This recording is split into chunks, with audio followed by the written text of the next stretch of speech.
शिवबांना माँसाहेब जिजाऊंनी रामायण महाभारतासारख्या गोष्टी सांगायला सुरुवात केली, ज्यामधून धर्म अधर्म, सत्य असत्य, न्याय अन्याय यातील फरक शिवबांना समजू लागला.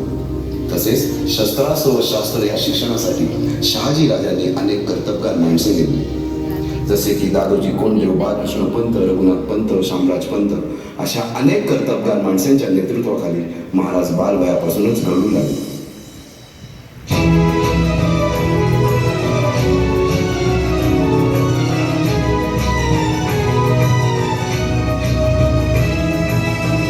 अर्जुन तूच केशव तू तुझा हो सारथी, तूच अर्जुन तूच केशव तू तुझा हो सारथी.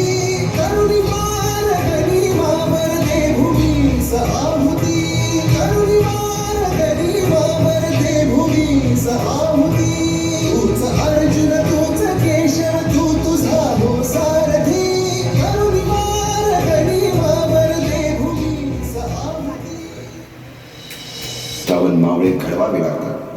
शिवरायांनी असे सवंगडी त्या वयापासूनच पाळखायला सुरुवात केली. तानाजी मालुसरे, सूर्याजी मालुसरे, यसाजी कंकर, सूर्याजी काकडे, बाजी जेदे आणि अशा अनेक सवंगड्यासमोर शिवबांनी शपथ घेतली स्वराज्याची, शपथ घेतली स्वराज्याच्या बांधणीची.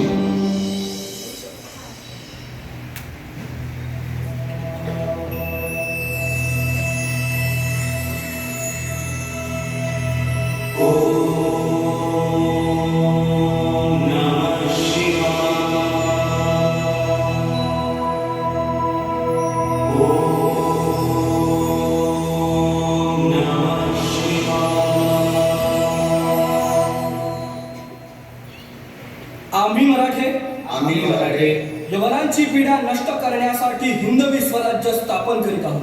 यवनांची पीडा नष्ट करण्यासाठी हिंदवी स्वराज्य स्थापन करीत आहोत. राष्ट्रभावनेने संघटन करून देशावरील परकीयांचे आक्रमण नष्ट करीत आहोत. देशावरील परकीयांचे आक्रमण नष्ट करीत आहोत. स्वकीय व परकीय शत्रूंचे उच्चाटन करण्यासाठी उच्चाटन करण्यासाठी स्वराज्य स्थापन करीत आहोत. स्वराज्य स्थापन करीत आहोत. यात तू आम्हास यश द्यावे, यात तू आम्हास यश द्यावे. हे राज्य व्हावे, हे राज्य व्हावे, ही तर श्रींची इच्छा, ही तर श्रींची इच्छा. रायरेश्वरासमोर शपथ घेतली आणि स्वराज्याची गोडदोड सुरू झाली. तोरणा किल्ला घेऊन स्वराज्याचे तोरण बांधले. पुढे मुरुंब देवाचा डोंगर, कुवारी गड, सुभान मंगल, कोंढाणा, शिरवळचा किल्ला, पुरंदर आणि 12 मावळ स्वतंत्र झाला. पुढे राजांनी पराक्रमाने जावळी देखील घेतली. परंतु त्यानंतर स्वराज्यावर ओढवले भले मोठे संकट. ते संकट म्हणजे अफजल खान. दरबारी कुस्ती गेले. बडी बेगम म्हणजे अली आदिल शहाची आई बर का.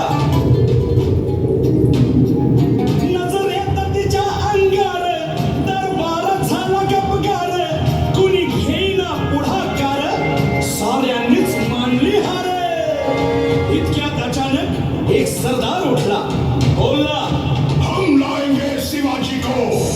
आणि त्यानं विडा उचलला. नवतेचं अफजल खाने, या नवतेचं अफजल खाने जिता जागता जन्मू सहिताने कानकोणला छाती ठोकून शिवबाला टाकतो चिरडून.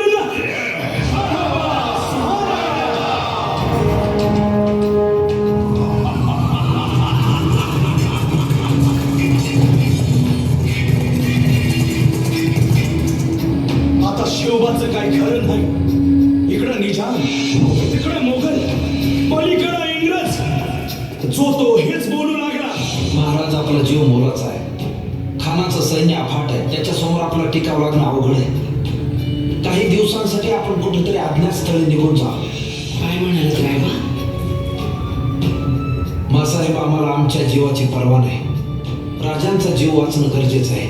रायबा, शिवबा केवळ आमचा पुत्र नाही, तर अवघ्या मराठी जनांचा स्वाभिमान आहे. या मातेने आपला पुत्र गमावला तरी बेहत्तर, परंतु भ्याडपणे पळून जाऊन या मराठी मुलखाचा स्वाभिमान गमावता कामा नये. आपला पुत्र आणि मराठी मुलखाचा स्वाभिमान विजय टिळा लावूनच परत. कधी मालक साठे जावा डोक्यात नेहमी प्यावा भेटीचा भाला सांगावा माझ्या भेटीसाठी महाराजानं एक शानदार शामियाना उभारला होता आम्हाच्या शामियाना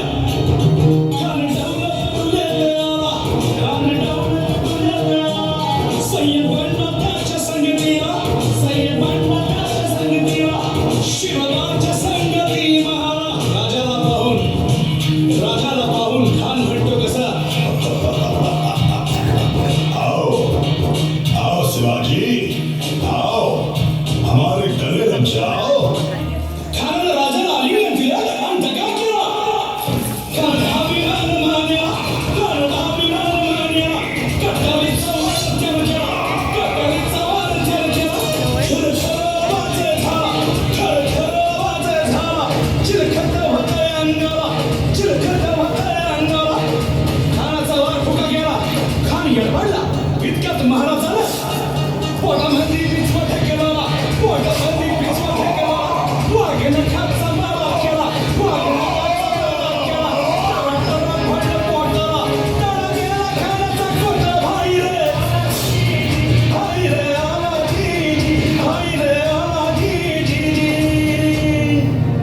अशा कित्येक महावीरांनी पराक्रमाची पराकाष्ठा करत स्वराज्याचे एक एक दगड चिऱ्या पायऱ्या बसवल्या घडवल्या एक एक बुरुज बांधला गेला आणि आता वेळ आली त्या बांधलेल्या भक्कम गडावर विजयशी धारण केलेला भगवा ध्वज चढवण्याची म्हणजेच आपल्या महाराजांच्या शिवरायांच्या राज्याभिषेकाची.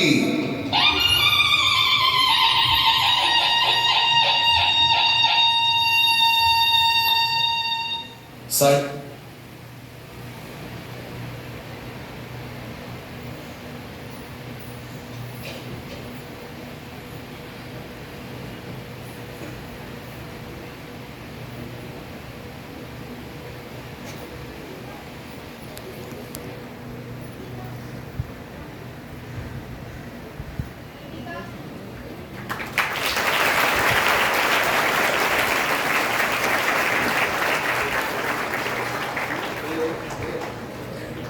Shivaji Maharaj wants to speak to you today and wants to tell you about his feelings.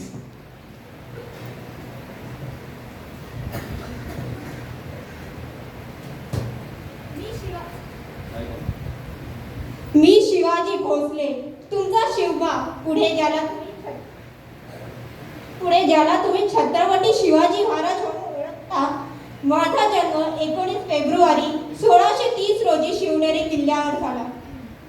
माझी आई जिजाई यांनी मला लहानपणापासूनच रामायण महाभारताच्या कथा सांगून धर्म न्याय आणि स्वाभिमानाचे संस्कार दिले. दादाजी कोंडदेव यांनी मला शस्त्रविद्या घोडेस्वारी आणि राज्यकारभाराचे शिक्षण दिले. लहान वयातच मी ठरवले होते की आपल्या मातृभूमीत अन्याय सहन करायचा नाही.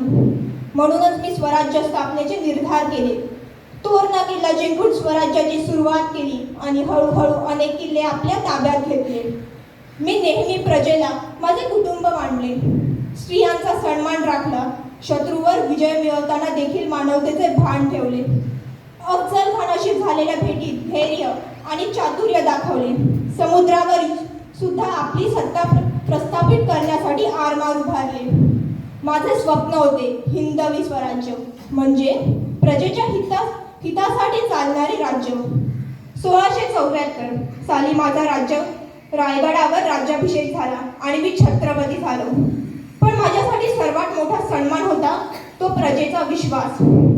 विद्यार्थ्यांनो, माझी जीवनातून तुम्ही हे शिका: धैर्य ठेवा, आई वडिलांना आदर करा, स्त्रियांचा सन्मान करा आणि आपल्या देशासाठी प्रामाणिक राहा.